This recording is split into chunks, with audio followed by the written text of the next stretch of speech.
Hi guys, good evening, and welcome back once again to the EdWord. I'm your host, Eddie, and in tonight's video, I will be bringing you my lit review for the latest and possibly the most emotional episode of Monarch Legacy of Monsters, which dropped today on Apple TV, a day early, which is fine with me. Before I get into all of that, of course, please be warned, this is a spoiler-filled review, so if you're not caught up on Monarch by this most recent episode, which is episode 5 of season 2, excuse me, you don't want to keep watching or listening to this review, as I will be discussing spoilers, plot details, character stuff, all that jazz. That being said, you have been warned.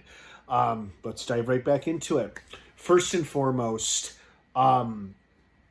this was a great episode, solid episode. We had some raw, human, character-driven stuff going on between Keiko and her son Hiroshi and his kids. It was more between Keiko and Hiroshi, with Hiroshi finding the love letter she wrote to Lee, confronting her about that. Although, frankly, he could probably get off of his high horse there, because this is the same guy who led a dual life, having two families, two kids at the same time. As the opening scene showed us, he was in the hospital while his son was being born, on the phone with his daughter in another country.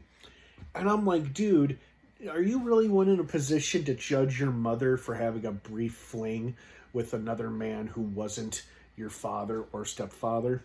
So, come on, man, come down off that high horse.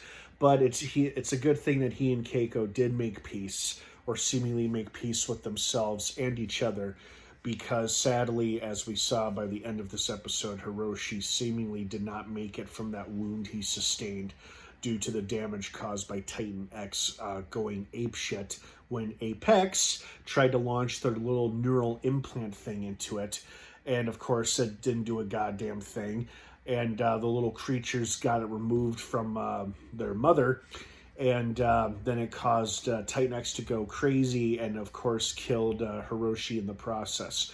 I'm glad that Kate and Keiko were there to say goodbye to him. I'm just sorry that his son, Kentaro, was not. He was off busy trying to get medical attention for his dad. And he comes back, and, of course, he's passed on, which would be a horrible, horrible, gut-wrenching feeling. I'm sorry for Hiroshi, but I feel more sorry for his kids. He was just trying to reconnect with them and reassure them that he still loves them both, despite, lying to both of them for years about each other. And he had made peace with his mother about finding the letter.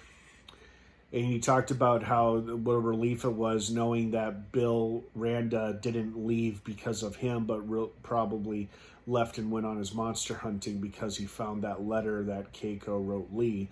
So that kind of took the weight off his shoulders, as he said it himself.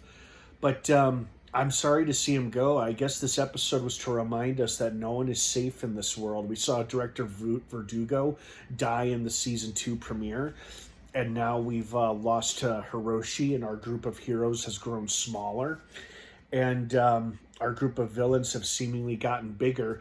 Did anyone else catch the reference to Walter Simmons, the CEO of Apex, that the woman was speaking to on the phone? She said, "Yes, Walter, yes, of course we have it up and running." Nice little nod there to Godzilla vs. Kong, as he's one of the characters who appeared in that film. But I also really like the stuff between Kate and Titan X. I'm not exactly sure what's going on and where they're going with it, but I'm intrigued. I'm interested.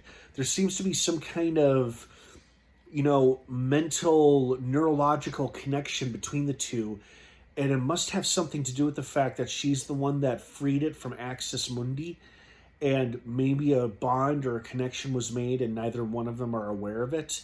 And apparently when this thing feels pain, she does too. Or at least it felt pain when that neural implant thing was injected into it or shot into it. So I'll be curious to see how that's explored in later episodes. But this was probably one of the more sadder episodes the series has done so far. Like season 1 had some sad moments, but this episode in season 2 was probably the saddest so far, as we've lost one of our first major characters. So R.I.P. Hiroshi. Hats off to the actor who did a wonderful job portraying him. Sorry to see him go, but it's the nature of the beast. You sign up for a show, and sometimes they kill you off. Sometimes they keep you around forever. That's how it goes. But I really liked this episode a lot. Again, a healthy balance of human drama with monster action. And you combine those two things together, and you get a pretty damn great episode of Monarch Legacy of Monsters, a formula which, in my opinion, works very well, and it has the groundwork for a solid episode. So that's how I feel about this episode as well. And I enjoyed it very much. I was sorry to see Hiroshi go. I felt sorry for his kids and for his mom.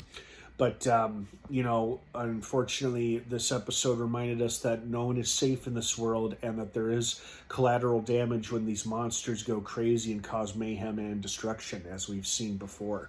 Speaking of monsters, it's been a minute since we've seen both Kong and we still haven't seen Godzilla yet this season. And from the trailer we got for this season, we know he's going to appear at least once, hopefully multiple times. And we are halfway through season 2. This is episode 5, and there's 10 episodes this season. We're halfway through the season, and we still haven't gotten a decent look at Godzilla. I hope that changes soon. And it would be nice to revisit King Kong as well, again in the foreseeable future. Hopefully, we'll get that. I mean, we still have 5 more episodes to go, and a lot can happen in 5 episodes. All right, guys, thank you so much for watching. I hope you enjoyed this episode as much as I did. What did you think of it? I'd love to hear your thoughts and feelings on it. Thank you so much for watching. Have a wonderful rest of your night. Monarch drops new episodes every Thursday/Friday on Apple TV. Have a great rest of your night and a wonderful weekend if I don't see you. And of course, until next time, may the force be with you.